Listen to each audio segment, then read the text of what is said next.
Because I was supposed to be looked at by a baseball team, and they didn't pick me, so I taught them a lesson. I signed up for the military. The Mormons wanted us to play ball on Sunday in Salt Lake City, so they canceled the game. So I taught them a lesson. I signed up for the military. I did one. One was the same as the last. Although one time we had a hole in the middle of our plane, and two men were, the two waist cutters, one was sitting on it. One's name was Kozlowski and one's name was Zimmerman. And they were both saying the Our Father.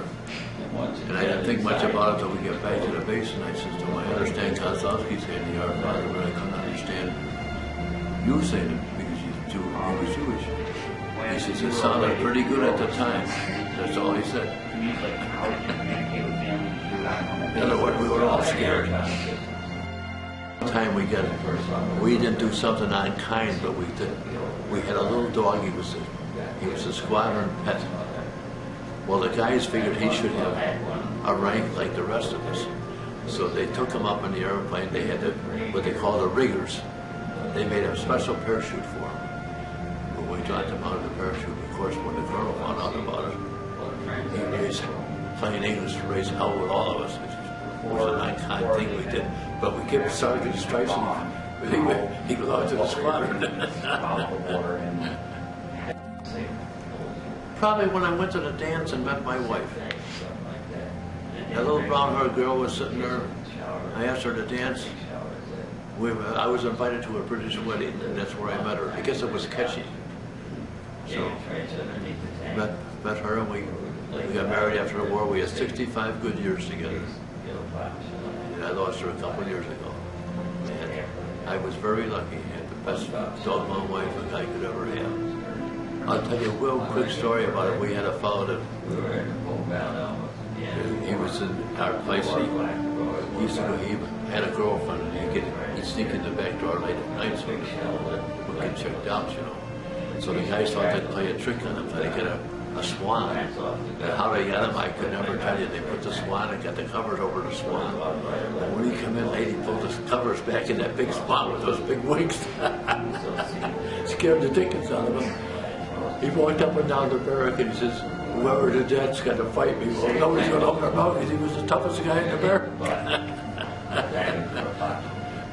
These guys were cleaning up around our base, Italian prisoners of war.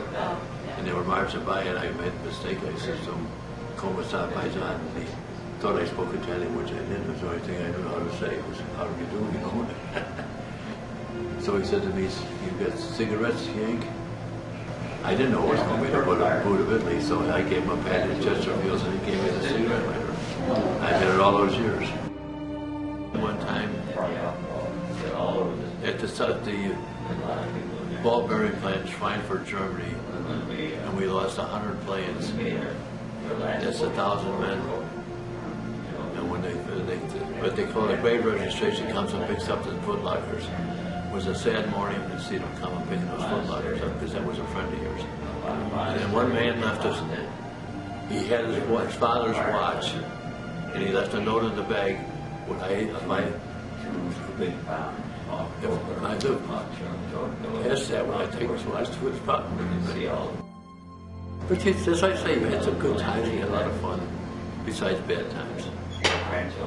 And you, I have to say, guys really look, you can have a problem with a guy, but when it comes down to the nitty-gritty, he was your friend.